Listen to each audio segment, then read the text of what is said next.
Hello, friends. Welcome to another episode of HR to CHRO Podcast. And today we have Mr. Shubhayu Sengupta with us, who's an engineer and an MBA from XLRI. And he started his career with PwC as a consultant. And within 4 5 years, he became an HR head. And then he was at Swiss Re, then he was at Wells Fargo, EYGBS, HGS, Gloplex, and currently he is Chief People's Officer at Zeta. So thank you, Shubhayu. Thanks for giving us time. Welcome. Thank you so much. Absolute pleasure. And thanks to Kushalta as well for giving this platform to me. I've always admired what the company is doing. And so it's truly a privilege to be here. So I wanted to start with why HR from consulting to HR. But first of all, what is the secret of your youthful looks? Because you have some 28 years, 27, 28 years of experience, but by God's grace, you don't look like it. So, Yeah, I mean, that seems to be something which, a lot of people feel it's a great thing. I think my wife gets a little envious of it. But I think it's essentially to do with genes. I think I've been blessed with good genes. I used to be an active sports person early part of my life, but with once you get into the corporate rigmarole, you tend to sometimes not think about that anymore. But I did. I mean, to be fair, I think I still continue to with my love of cricket and table tennis and badminton, even in the corporate world for some years before somebody from the team came and said that, sir, you should be part of the selection committee and not play. So he was very polite to tell me that I think there are better players in the team. But yeah, so I think it's probably a combination of all of that. But yes. see, this podcast is designed to help young HR professionals on tools, techniques, and guidelines and how to grow in their career. But in today's scenario, it is also very important to be mentally healthy. So we'll come back to it towards the latter part of the discussion on some guidelines on how people, can be mentally healthy. So to start with, Shubhayu, so you started your career in consulting, which had to do with organizational restructuring, and which was, a very good line in itself. But then you decided to move in HR. So could I ask why specifically into HR, from structuring consulting to HR? Yeah, so post my MBA, I had joined consulting, and without any predefined or planned approach, but I think it kind of worked well because I joined a company which is PwC, and but I was in HR consulting. So predominantly, the work I did under the leader that was leading it was called the Organizational Change Group, was fundamentally in the talent consulting space. So I think 3.5 years they helped one really get the breadth and depth of the different HR processes across the employee life cycle, variety of clients, variety of sectors. Right. So I think in those 3.5 years, as I keep joking, we learned often at the expense of the client. But I think when we came out of that kind of an environment, even somebody probably who is an average kind of person had a lot of skills built into the armory, predominantly around the depth and breadth of HR functional knowledge across sectors. So different contexts, different environment. How do you design, redesign, adjust, nuance it to different sectors? And the second thing was, as you would know, that in consulting, the clients are CHROs and CEOs and CXOs. So at a very early age, when you are handling them, of course, maintaining the right kind of humility, you tend to become very confident, and as long as that confidence doesn't become arrogance, I think the consulting still really helped me. So I was consulting for a client, and then I did what most unethical consultants do. I joined the client. So I was part of the PwC team, and we were helping Swiss Re set up their GCC in Bangalore. And there were two of us on the project, and I was responsible for the talent or HR consulting piece across the employee life cycle. So right from how the structures would look like, what would be the talent strategy, the talent acquisition strategy, because the industry itself, reinsurance was not known in India, right? So what kind of talent would you want to kind of get and ensure that the center is set up for success? Then building the entire career and salary architecture, designing induction, doing induction for them. So pretty much I was doing everything. And then I think, the person who was my client there, the MD and the HR head of APAC, asked me to join the team. And I think, I feel very privileged and proud to say that I was perhaps one of the earliest members in my batch to be HR head. But what a lot of people don't know, I was the only person in the HR team. So they had no other option but to call me HR head, right? So, but it did help. On a more serious note, it did help because once you get onto that role, so early on, where the buck stops at you, I think you have no option but to perhaps graduate and start getting into a zone where you realize that every action that you take, you're responsible for the organization's financial, reputational, and brand risk. And hopefully I didn't commit too many mistakes, and but we were also small, so I think that helped. But it catapulted me into the HR head zone. So any change I would make thereafter would be in a CHRO or HR leadership role. So there's a joke in the family that since I got married and I have had a daughter, I have never had a promotion. I've always been a HR head.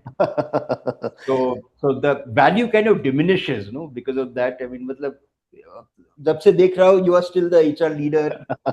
So, but yes, across different industries, and we'll talk about that, further into the dialogue. Correct.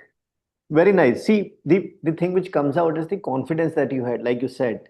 See, because I remember after my MBA in 97 from Xavier Bhubaneswar, XM Bhubaneswar, I was offered a job in one of the bulb companies, which was going through the transition. The times were changing. It was Lakshman Silveni or some other company, and they wanted me to join as the sales head. But I refused because I did not have the confidence that I'll be able to handle that. So the confidence that you had, that you, after 3.5 years of work experience, even though you were into HR consulting and all, that confidence is very powerful. I mean, I find it very powerful. So how can young HR professionals who have just started their career, or a few years, how can they generate this confidence to take on bigger challenges? I think fundamentally, and whether it's technology evolution that has happened over the years, including AI. I think fundamentally, from my perspective, one thing you can never substitute is strong functional knowledge. Very nice. HR is just not an art. There's a lot of science to it. uh, and I think it's important that people don't compromise in building that functional excellence across the different HR life stages, right? So whether it's if you look at the employee life cycle, right, there's the talent acquisition, you get people in at the right compensation, the reward strategy, then you have to build capability, which is talent management and performance management. And then, the base is the HR processes, which really kind of ensure that, people are paid on time, there are no legal cases, your compliance processes are in place. Each one of these are critical for somebody to develop as a well-rounded HR leader, right? So I think it's very important that people don't confuse that, hey, you know what, you can probably put in comments in a chat GPT and the answer might come in, but the ability to put in the right comments or the right prompts is linked to functional competence, Correct. right? And then what chat GPT or any AI tool comes out with also has to be reviewed and decisioned by a human, which Correct. also requires strong functional knowledge. Correct. So functional knowledge is something which really helps you become much more confident as a person.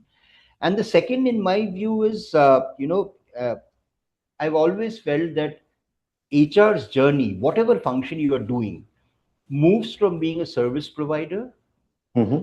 to a partner and to Mm-hmm. an advisor, talent advisor. Mm-hmm. Now, you need to invest time in each of these steps because it won't be that you can move from a delivery person, HR delivery person, to a talent advisor on day one. Correct. I mean, and fundamental and core to is how you build functional knowledge on the way, right? And to do that, the second important aspect for HR people to really become more effective, more confident is how well do you know the business? Very I nice. mean, you're enabling a business at the end of it, right? You can't say that, hey, you know what, I'll be in my ivory tower. And when I joined EY from Wells Fargo, I used to be asked that what are the best practices in Wells Fargo that we can implement here? Now, for me, there is no best practice. There's a right practice. right? What has worked in Wells Fargo might not work in EY. Correct. It's just the principles and philosophies need to be so sound, you can then, and the knowledge, then you can translate that into the context that is relevant, which is why understanding the business is critical. Correct. Otherwise, Amit, I think what if you don't do that, you will become a very well-intentioned HR, but you won't be a relevant HR, right? So I think it's important to keep the business at the core of this. And the third thing, which I genuinely believe, which should give confidence to HR people, is that this is a function where we are privileged in any area of HR that we work to touch people's lives, Very nice. and that is so transformational. I don't know how many of us realize the responsibility that comes with that.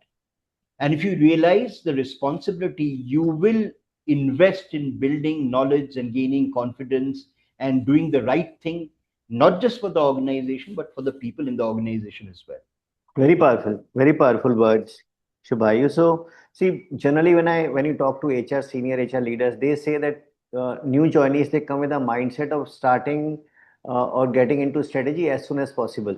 But like you're rightly saying that unless your basics are right, the functional knowledge is right, you cannot get into a strategic role, or you won't be able to advise. So that functional knowledge is very important. Very So rightly. I'll give you an example. So as I said, I was the first early HR heads in my batch, right? But I would be looking at talent acquisition strategy or reward strategy in the same breath. I was helping employees fill up a PF nomination form. Now, even today, I can say with a lot of pride that when the PF nomination form comes to me for signing as an authorized signatory, I know everything that might have gone wrong with the form. Very nice. Now, one can say that why would you want to do all that? I mean, at any stage in your life, somebody else will do it. Correct. No, there is so much of learning in everything that you do. And I keep telling the team, and you hit on a very powerful point, right?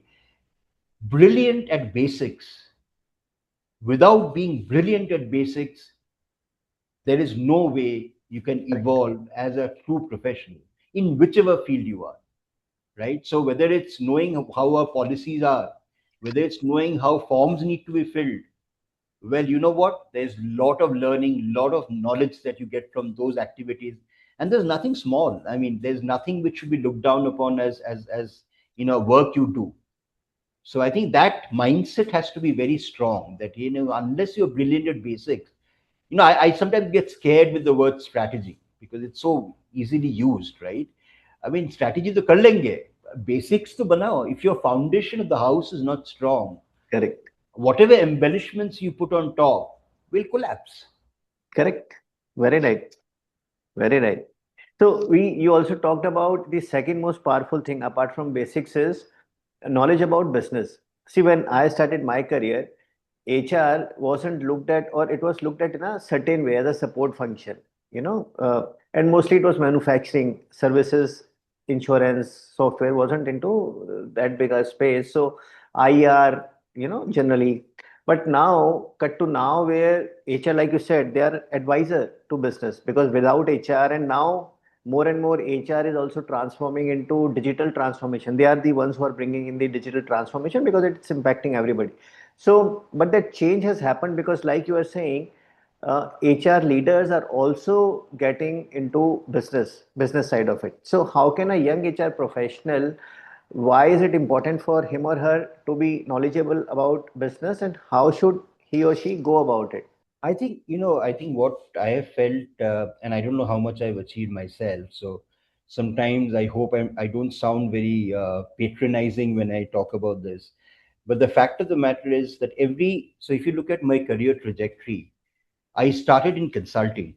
Now that in itself gave me exposure to different industry sectors, right? Because in PwC we were a very small part of the business, so anything that came our way we did, and there was huge advantages that came to us because of that. Because it wasn't that you were doing only BFSI, somebody else was doing FMCG, then the third person was doing healthcare. You pretty much did whatever came your way, and to design something effectively in that industry context meant that whatever had helped you succeed in a prior engagement in a different sector might not work. The principles will remain the same, but the application of the principles becomes very contextual to the business that you are kind of enabling. So I think PwC concerningly gave me that exposure early on, and the fact, perhaps an awareness that how important it is to understand the business to be relevant HR versus well intentioned.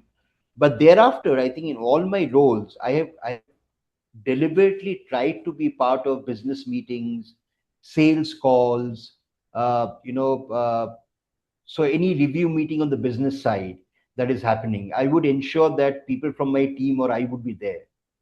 Now, that's critical because that helps you understand how the business works, right? The second thing that we have tried to do in some of the companies is have the business leaders to come and speak and educate the HR folks about the businesses that are Very happening in nice. the company, right? So while that happens in a very, very precise manner, so you have the people partners, right? The HR business partners. So one of the key asks of them is to get to know the business, and the ask from the business leaders to include them in business conversation, include them in the annual operating plan, so that they know what is being discussed, what is being planned, and because at the end of it, everything has a people impact, Correct. right? Even if you have to say that, hey, you know what, we now want to convert and do a talent pivot. Why are we doing the talent pivot, right? There's a business require reason. And if you don't understand the business reason, you will be working in isolation. So the Correct. more and more you volunteer, you by formal cadences get into conversation with business leaders at different levels, I think it makes your job easier. So at some point in my life, I was doing HR for call centers, right? Now, unless I actually got and sat in a call, how would I understand what the agent goes through, Very nice. right? So these are things which I think people should naturally gravitate towards and not be fixated about the fact that I have done a HR degree or qualification and that's all that I need to know, because you will not be effective. I mean, there's enough and more evidence which shows that if you don't have the business context, you will not be effective, right? And I think the other thing is also, if you ask me, Amit, it also has to be a two-way street. I mean, I keep talking about HR being talent advisors eventually, but it also depends on the appetite of the business in terms of how they involve, Hmm. how they realize the impact which HR can provide. And why I say two-way street? Because some of us in HR are also guilty of not showing that value. So it has to be that there should be an appetite for the business, the organization to really have HR as truly a business enabler. And you should have HR people who are able to have the capability, the attitude, and the intent to deliver to that expectation through value, right? Which is why the third thing which I didn't speak about, which HR folks need to be really strong on, is data. Very I nice. think ability to interpret data. Remember, we keep talking about analytics. I can lay a bet 80% of the companies even today, the HR teams are providing dashboards. They're not providing analytics, Correct. right? Now, how the data talks to each other, whether it's a recruitment data, whether it's learning data, whether it's a reward data, and then the lag indicator, which is attrition, is all impacted by all these three or more. Today, are we building that connected story together to have a compelling conversation with the business leader on why attrition is high in his team, in their team? I think a lot of opportunities for us HR people to evolve and develop further on that, because a conversation with data and linking it to business is very, very critical for success. So every HR person should be very, very comfortable with data. And the last point is the outside in thinking, awareness of the market. No, If very I'm working in healthcare, who are the competitors in my space? What are they doing? Have I built networks with some of the HR folks in those sectors? And I can assure you, it's not that people want to hide. If they have a forum, they would want to share. There's so much to learn from each other, and then bring it back to the business. Hey, you know what? This is our talent pool that we hire from. These are the competitors in Hyderabad, Bangalore, wherever we are, and this is what I'm hearing. Some of the practices, you know, this is what we should do to be above market, below market, at market. I think all these are very compelling business database, people nuanced conversations. very nice. Very powerful.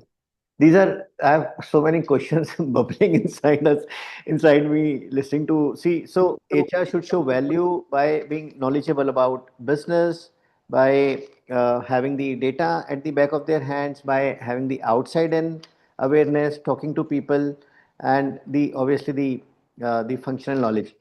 Anything else that how else, or maybe from a junior HR's point of view, how can they start showing their value to their compatriots in other departments in business, etc.? I think there are a couple of things, right? I mean, depending on the career level you are in the HR function and the function that you are part of, because you typically in a HR structure, you might start in HR operations or shared services. Then you have the COEs, talent acquisition, learning and talent management rewards, and then you have the people partners, right? You might have an HR data and tech team, which is like a horizontal. Now, depending on where you are, I think it's important to understand what is expected from you in that function, and hence what is the knowledge you need to do need to have to ensure that you are delivering in a manner where the intent is quite obvious, it's backed by functional capability, and there is reliability in what you are delivering.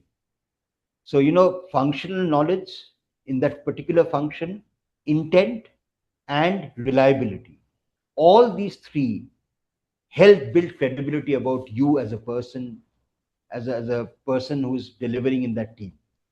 So I would always request, people who are starting their careers not to compromise on any of these, right? Because it's important that, your credibility as a person also gets established as much as your brand does, right? So, you know, depending again, as I said, on which function and which career level of HR you are in, I think, these are some of the ways I would believe that you can really understand and help.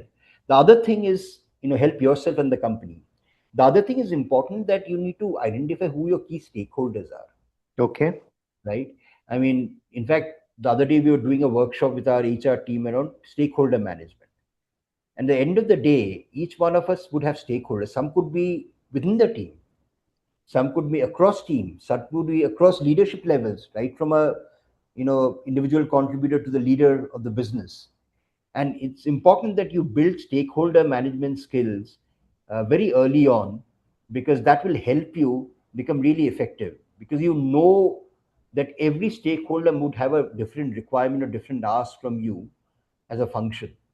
So that understanding early on would help, but it's a journey.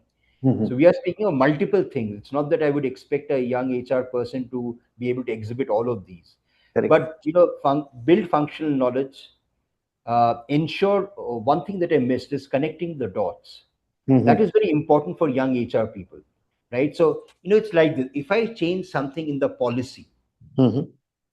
so somebody is part of the policy team, and there's inputs coming in that, hey, this policy has to be relooked at, Mhm. and the person decides, goes and does a market analysis, which is important, and then suggests a change. Now, does that change impact any other process in HR? I think that thinking has to be built very early on. We keep talking about salary ranges to be changed, right? All the time we get this thing that, hey, a salary range is not competitive. Now, do we realize if you make a change, what does it happen to the entire salary and career progression? What does it happen for existing people in the company? Correct. What does it happen to the overall wage bill and whatever we have put in a rate card, for clients, because a large part of the operating cost is salary costs. So there are so many examples of what all gets impacted by making just one change. Now, if as a rewards person, I don't understand that, then I will just go ahead and do it without realizing the implications, Correct. right? So I think that ability to connect dots is also something which young HR professionals should start understanding, realizing, and being practicing in their day-to-day work. Correct. Which I think, like you said, that because the ability, HR has the ability to touch people's lives, that is why the responsibility is also very powerful. It's great Absolutely. power with great. I mean, it's like the butterfly effect in the science fiction stories. You go back in time and a butterfly gets killed and it changes the entire. I mean, every action is so powerful. Very nice. So, see, I wanted to talk about intent because sometimes in a challenge, when you are involved with business, knowledge is there, strategy is there, everything is there, but things are not working out. Then it's only your intent because you are able to prove to the others, to the business maybe, that your intent is good. So my question would be that how can a person show that the intent is good? Because it's a very softer part of it's not that easy to show. So that is one. But before that, like you mentioned that you attended sales call, you attended calls in a call center to understand how that works. Did you also attend any sales calls? You mentioned sales. I did. I did. Very powerful. In fact, I was part of a sales pitch as well, Oh, where I was presenting on the talent approach for the client, right? But not only there, I mean, I've been part of some of the sales calls in, so, if you look at my career trajectory, uh, initial part was in consulting, which correct, was a P&L. correct, Then I moved to GCCs for almost 15, 16 years, and they were cost centers. correct, Then I moved to a third party BPO, which is very aggressive P&L. I mean, there was a business with over 8 to 10% margin, another business with 35% margin, all being done out of India, all your people, but differently treated, right? So that, or even the current organization, are all very high P&L driven organizations. So even in the third party BPO, while making a sales pitch, I have been part of RFP is RFP is not the thing, right? Because RFP is at the back end. It's an correct. important activity, but your ability to understand some of the nuances which stakeholders believe we have to deliver to, which has an impact on the kind of skills, the kind of pricing, all of those which have impact on HR, right? So unless you're part of a call where you can see your sales director going and making a pitch, right? And some of the questions which are coming back from potential clients, it completely changes your perspective, right? I mean, you realize that you can't be cocooned forever in your HR ivory tower and designing policies, processes, benchmarks, whatever, without getting that context of the business, which should be at the core of everything that we do. So I think that is on the sales calls bit. This is so powerful, Shubhayu, because see, during my journey in ICICI Lombard, for example, I was a sales leader. So I don't think apart from me or hardly one or two other area sales managers, anybody would go out on field sales calls with the sales officers, even being in sales. So you being in HR, going out on sales calls is so powerful. I mean, it is so inspiring. And this No, is but Aarti, yeah, no, go ahead. one of the ways that you can portray intent to business, you know? Yeah, yeah. So, honestly, Amit, I think my opportunities weren't that much. But if you look at some of the FMCG companies, whether it's an ITC or a Levers, some of them, to the best of my knowledge, would, the moment they would hire somebody from a B school, didn't matter whether it's HR, finance, marketing for which they're hiring, they would have to go through a Correct. complete circle of, exposure across manufacturing, supply chain, sales, procurement. And I think that's so important. And I honestly believe some of the best HR people actually come from manufacturing, FMCG, and retail, not necessarily just IT enabled services. I think it was more so earlier. Now it has diminished a little bit as I was Oh, okay. talking to one of the FMCG CHROs. But yes, it's very powerful. So, but like you said, so it's up to the individual. Nobody was asking you when you were going out on sales calls. So any individual, a young HR professional, can take initiative to go out on calls to understand, to have those conversations, which will show that intent and bring in the skill levels required. Yeah. So I think in all fairness, when you are a young HR professional, unless you have a structured agenda which walks you through it, sometimes you might not also have the access to do these things, right? So the company should build that infrastructure. So you have heard of this, but one particular company who has now said that the HR leader will also be the AI leader for the company, Correct. right? Why? I mean, it shows, right? I mean, apart from the fact that AI has an impact on people and careers and all of that, the fact that you are kind of trusting HR with something like that is quite a powerful statement, right? So yes, but young HR professionals sometimes might not get that opportunity to be always on sales calls or whatever. But I have seen some people in my team here, young professionals, and they actually make it a point that the business that they are partnering, they force the business leaders to have that conversation to educate them about what that product is all about, what the different nuances of the product, because that also has an impact on the kind of people we need to hire, the skills required, and then they kind of help the CUAs also come up with better solutions. So Correct. you're right. I mean, on one hand, a structure and organization framework can help you have access to business better, but I think as individuals also we should show that desire. I'm sure if you show the desire, there will be people who will help you on the journey. Perfect. So you also talked about that different industries that you joined. See, over the course of your journey, apart from these good skills or things that we are talking about, uh, more softer skills like handling challenges, taking stretch assignments, like you changed industries, in your career. So this was again going into the unknown, taking on uncertainty. So how was that experience working in different industries, and how important is to take challenging, stretchable tasks, targets, for a young HR professional? I think it's important. I think it's also a question of being at the right place at the right time. Okay. Um, I mean, I've come across both sets, right? I've come across HR people when they go and hire for their team, they're very industry specific. I've also met people who believe that, hey, you know what, if I get the right attitude and the right functional knowledge, why not? I would hope that we are more of the latter. Okay. Because remember, today the linear career paths are disappearing. Correct. Career paths are becoming haphazard now, Correct. right?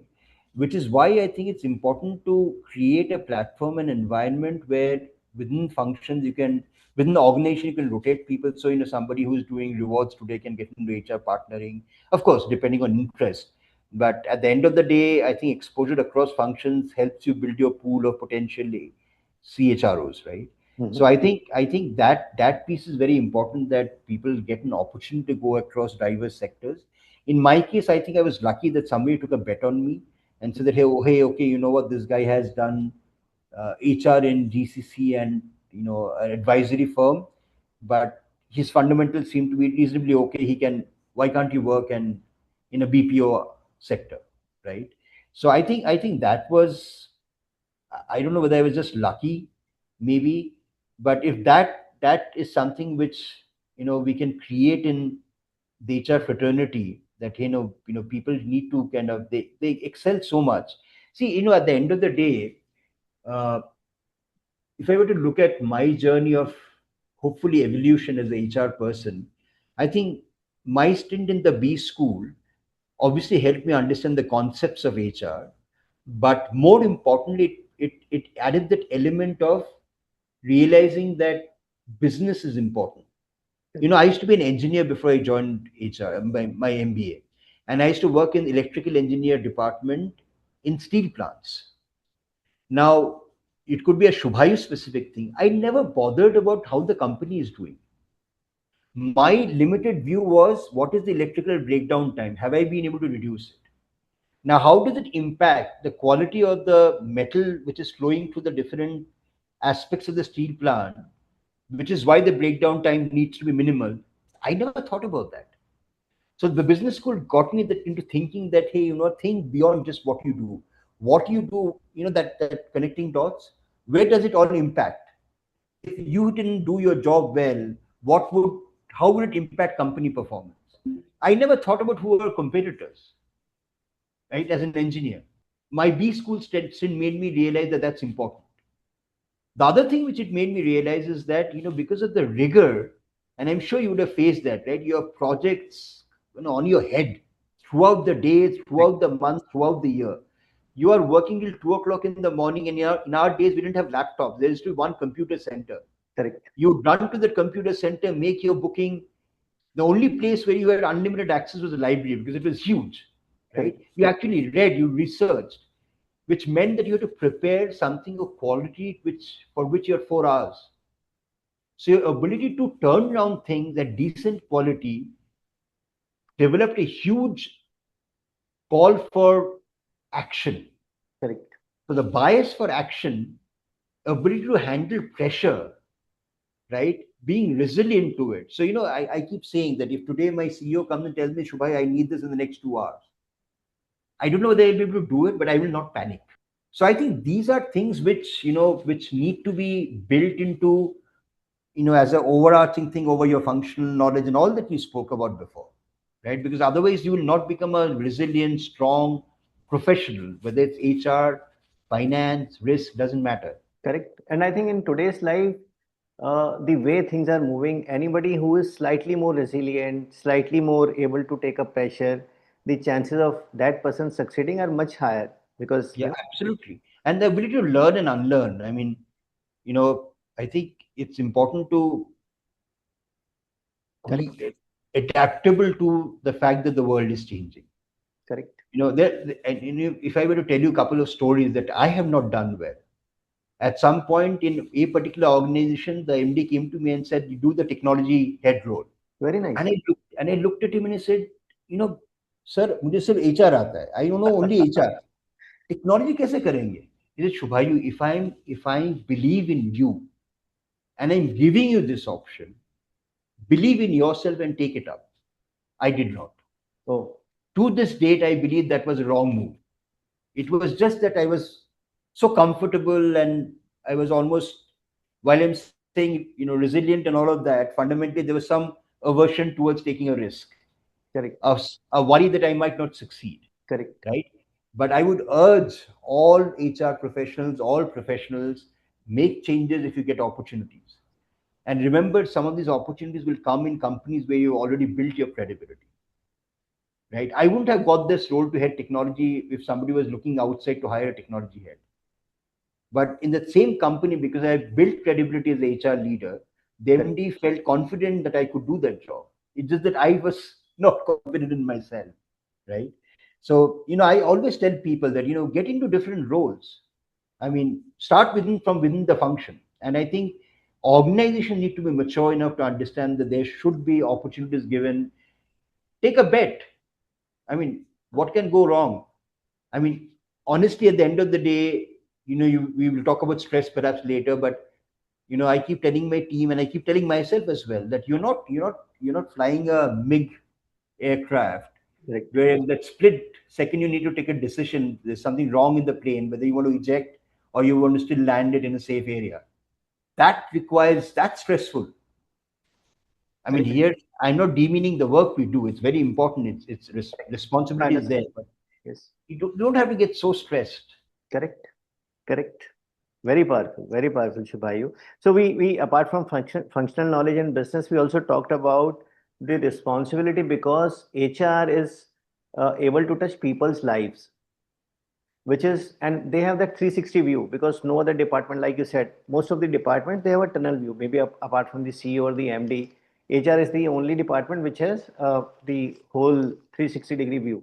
So some words on that, on touching people lives, some examples or some anecdotes. Yeah, so I think honestly, the biggest gift I received from the function, apart from it really helping me get bread on the table, uh, is when people from past companies call me up when they have something good to share about their own selves. Very nice. It could be a child is born. It could be they have bought a new house. They paid off the loan of the house, right? Their daughter is going abroad for higher studies. I get a call, right? And more than anything else, it just makes me feel that somewhere I made some difference to them. That something which is a matter of joy for them, apart from sharing with their own family, they call me up, right? And it's honestly, I can't but thank the divine powers that I had that opportunity to be in that role with a fantastic team that delivered people experiences day in day out, which has made us feel, which makes people then reach out to us even if we don't work together, right? So I think it's important to create that kind of a culture, that kind of See, at the end of the day, Amit, I mean, whether it's generation alpha, beta, gamma, whatever it is, right? Ultimately, we're human beings, no? Correct. And every human being values respect, values care. Why is it that we are talking so much about psychological safety today? That existed even in the past. We are talking about that because in a urgency to achieve business results, we are sometimes forgetting that they are humans who are helping us do that. Correct. And I think it's an important trait in every leader that needs to be there, which is authentic humane leadership. Unless you have that, because HR, I think the opportunity comes even at junior levels. Think about it. There's an employee sitting in hospital. The employee's father is unwell, is hospitalized, young employee, right? And she is the dad's favorite daughter. What is going through her mind that she might lose him? If as an organization we can't stand by and help that person, having an insurance program is great, but does it end there? Or does it end at a point where that employee doesn't have to think about, how do I hospitalize, how do I get cashless claim, how do I discharge the my patient quickly so they can take him home? These are things which are very important, Correct. right? Employees remember you when you have stood by them when times are bad. It could be a personal situation, it could be an organization situation. Organization will lay off people. Unfortunate though it sounds, it's reality. But it's also about how you treat people when you are respectfully asking them to go, which is very, very important. Humans are not transactions, Correct. right? So I think it's important to keep that in mind. And the other thing which I've always felt that, hey, you all have your policies and processes, which is very important. These are guardrails, these are just like a compass, right? Correct. But also remember, as HR professionals and business professionals, human beings are not binary. Correct. They are gray. And there will be situations, occurrences, instances which your policy will not cover. How do you create an environment where you can treat people uniformly, fairly, as much as possible within policies? But if there are certain instances where there's a genuine need and your policy does not address it, how can you solution it in a manner where you can repeat it again? You shouldn't create too many precedences, but you should also be humane. Correct. So I think that if that trait is there in you, you know, I know this sounds very, very kind of Hindi filmy dialogue type, but you first have to be a good human being. Very If you are fun. a good human being, then everything else falls in place, Amit. I genuinely believe so, right? So I think these are examples where, I know a HR leader, somebody I think you would know, I'm not naming the person. I have a tremendous amount of respect for him. Uh, he's senior to me from the same B school, much senior to me. He used to make it a point, huge organization, huge organization, right? Anybody who would come to invite him for any occasion, he would make it a agnostic of level. It could be an associate who is doing some reappropriation of a small little house that he has bought.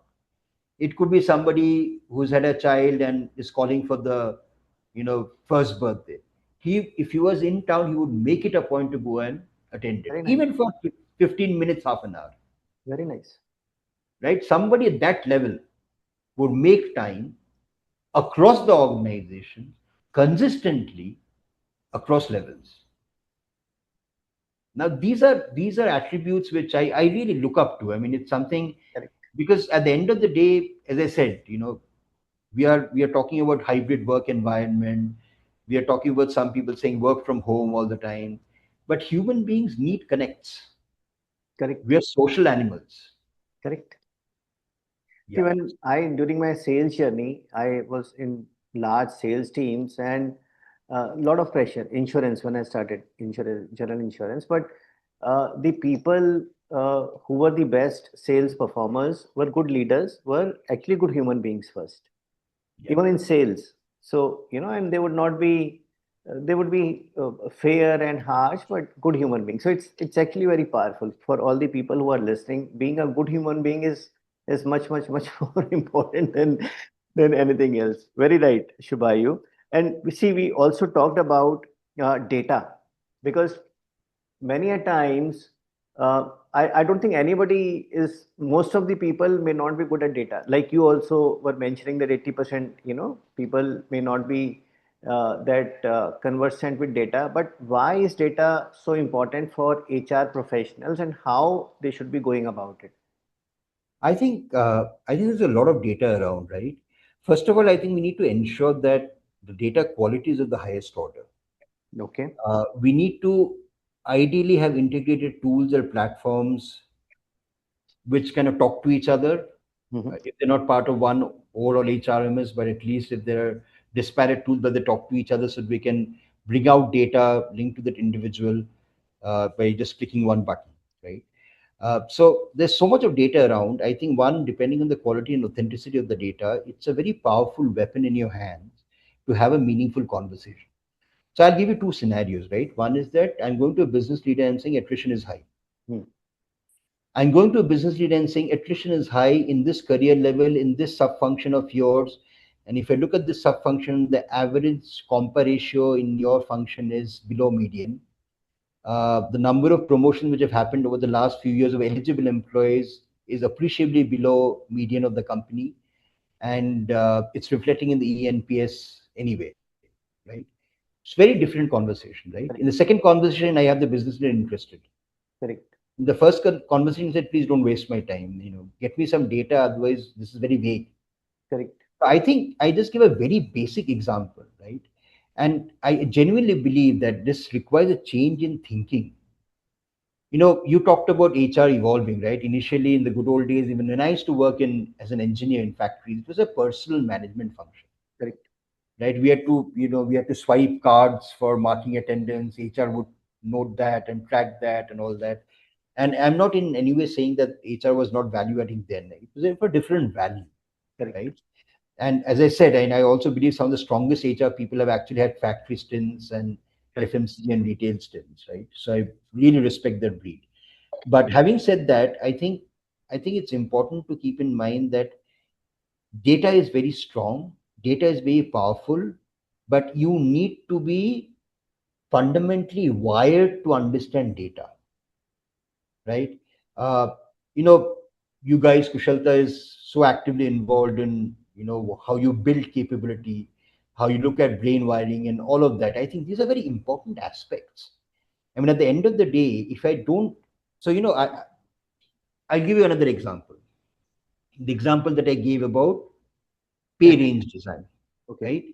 You know, so we said that, hey, you know what, we will change the pay ranges of the front end developer job family across career levels, right? Because we're not able to hire the right kind of people. Now, how are we saying that? Is it just because of inability to hire, or is there actual data? What are the companies that we have gone and looked from? What is the compensation that we have offered, and how many rejects have happened? What is our pay range saying in terms of internal equity, people who are already in the system doing those roles, versus what we are hearing from the recruitment team? How does it help? It probably helps us saying that, hey, you know what? Our target pool itself is wrong. We don't need to go and look at Google and Microsoft and whatever. I'm just giving an example, right? We can perhaps look at Infosys, Wipro, solid people, will get them, and compensation is different, right? So all I'm saying is that the moment you have data, the conversation that you have with the business leader has a very, very different flavor to it.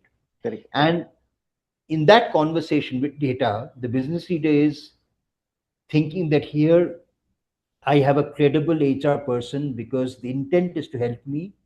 The person has the functional capability because he has analyzed everything based on data. And this is happening every time. So remember, we talked about intent, capability, and reliability.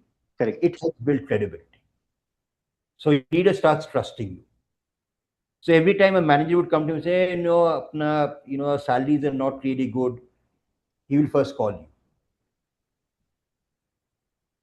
If you don't provide that comfort, credibility, He will tell you what to do, right? So I think it's important that, the flair for data has to be there. You need to have a natural disposition towards handling data comfortably, right? I mean, I'll give you another example. Code on wages is the hot topic, right? There's so many changes happening. People are talking about structure and all that, right? Now, if you were to make a structure change, how do you create overall impact of the change on the business? As is versus if you were to look at doing something innovative and still be compliant, how will you reduce the impact on the business? Correct.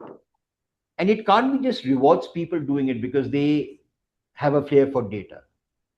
Every function in HR needs to have a flair for data. When you do your QBRs, your review meetings with the business, the moment you have a flair for data and you've analyzed the key trends on attrition, engagement score, etc., etc., and built in all the components which help you understand why attrition is low, why engagement is low, versus having a statement saying that your attrition here is 8%, here it's 12%. It's a very, very, as I said, I might sound like a broken record, but it's a very different conversation. Correct. So I think that data literacy and data flair for data are two skills which are very, very important for HR professionals. Something that we normally don't do a great job of. And I don't know whether it's also because of the fact that I'm an engineer by my basic qualification. It's easier for me to be comforted with data. I feel comfortable with data. Without data, without facts on the table, I would, I mean, it completely changes your approach. So somebody comes, your founder comes and tells you, hey, you know what, we don't have our leave policy is too generous, right? I said, okay, let me come back to you. Now, how would you do it if you don't feel the data is what will help you substantiate whether you are better off, worse off, or you are at the median? You'll go to market, look at comparable companies, then look at data, ask the right questions to get the data, and then do an analysis. Now, this is something which everyone should be comfortable doing. This is as much strategic as it can get, Correct. right? So, yeah. But the question comes that how should one go about it? See, you talked about having the outside in approach, having that competition knowledge, having that network of people in the same industry, in different industries, but it's not that easy. So, what are the tools which one can use to get that market information so that you can give a comparative analysis to business for anything which is demanded by them? So you're right? So if it's compensation data, right? You won't have that market, uh, you won't have that link into the market, which rewards team will have. But do you know what are the right questions to ask the rewards team for them to help you to get the data? Correct. And then can you take the data? Do you have to be the post office or you are a partner? Because if you're a post office, they will tell the rewards team to send the data with their understanding and their recommendations versus going along with the rewards team and leading that conversation, right? So sometimes they find that, especially people who are HR business partners, they unfortunately tend to become post offices. See, the role of a HR business partner, this is just an example, is to really be the only point of contact for anything to do with people for the business. And Correct. they bring in the COEs whenever it's required. Correct. But if they don't have functional knowledge up to a certain level at least, they will not have the credibility because then the business can go straight to the COE. Correct. Right? So while yes, in certain roles it's not so easy to get market data, but in terms of understanding how to interpret market data when you get it, also remember that now, I mean, today in the day and age that we are in, there's enough market data at the click of a button. But I think it's important to understand what is the data that you are wanting, Correct. right? So if I want to, if I somebody were to come and tell me, hey, Shubhayu, or maybe I don't know if it's too much of an ask for a junior HR person, but I'm just giving this as an example. It could be at a different level for a junior HR person that, hey, you know what, I want to create an AI hub in Hyderabad. which will do this kind of work. Now, I don't need to necessarily go to any of the consulting majors to get that data. Today, I can click the requirements, hoping that I've understood the requirement the right way, into a Claude or a Chat GPT or whatever it is, right? And you'll get the entire analysis. Correct. Now, the analysis in itself, without your expertise adding value, in my view, is insufficient. Correct. But I think today, to your question, you have multiple sources of data. And what I would believe sometimes for junior HR people and being very pragmatic about it, I think it's good to create that data comfort, because you might not be always in a position at a junior level to influence these decisions. But if, as by nature, you start getting in the habit that, okay, I'm hearing my people partner lead, I'm a 2 levels below that person, but I'm in the same team, saying in the team that these are some of the concerns that the business are exhibiting about talent hiring, right? What prevents me from going and doing a search myself? I haven't been given anything to do, but just to create that knowledge, that Correct. even I can have a conversation with my people, my leader who is a people partner, and that conversation then will become something to help us as a team to go back to the business. Correct. So I think it's an attitude thing, Amit, more than anything else, because opportunities will not always be there to exhibit their attitude, Correct. depending on if you're an early HR professional. But that developing that attitude early on, that being inquisitive, wanting to know more, I think curiosity is something which is very, very important. Correct. So I think I would rather believe that the attitude of inquisitiveness, curiosity, I keep talking about the new generation by a term called informed audacity. There's so much information with them, and they're not scared to ask questions, right? So these are such important and powerful tools. We didn't have these, Correct. and we were not so confident as these people. I today I work in a place where 50% of my team is 5 years older than my daughter, and it's amazing to work with them. Such bright people, more intelligent than me, sharper than me. They have access to better and more knowledge. What do I add there? I add experience. So I think that attitude of wanting to know, being curious, being inquisitive, because the data is all there. Correct. I think the habit should start early on of working with data, getting more information, sharing that information within the team, right? I think that attitude is very important. Very powerful, Shubhayu, because see, you'll be only able to interpret data if you have that, like you said, that attitude, that curiosity, maybe reading those articles, taking out some time during the week that I listen to a senior person podcast, or go and interact with people or attend those meetings, those seminars, because unless I have that information, so like you're saying, for young professionals, that they should have that inclination and start getting into that. Correct. Absolutely. Inclination is very important. You're right. Very powerful. See, we we have come almost. We have done. We Oh have been yeah, talking the for more cross. than an hour. Shubhayu, I still have so many questions. So parting. Anything final message that you would like to give to young HR professionals, because it's important for us to stick to the timelines. We should Yes. go beyond that. So Yeah, any yeah. parting message for young HR professionals or mid level? I think just summarizing, keep on building your functional knowledge. Be open to ambiguity. Take on different roles. Be comfortable with data.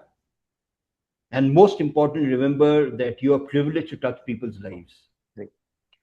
Finally, something on just very short on digital transformation also. Yeah, I think that's important. I mean, but for me, it's an enabler.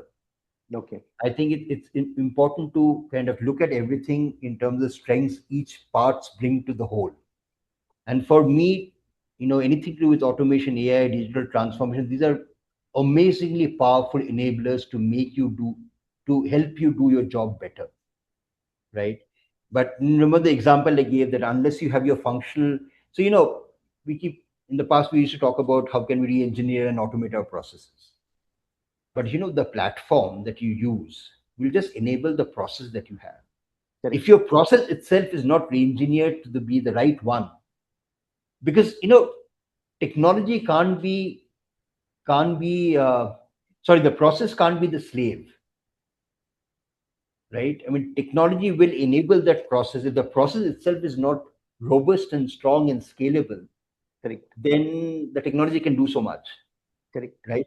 So I think it's a very powerful enabler. I mean, today we are truly privileged to have so much of technology helping us transform the way we do work, but don't don't negate the functional prowess that you need to continue to build, and don't ever forget that the recipient of what you do is still a human being.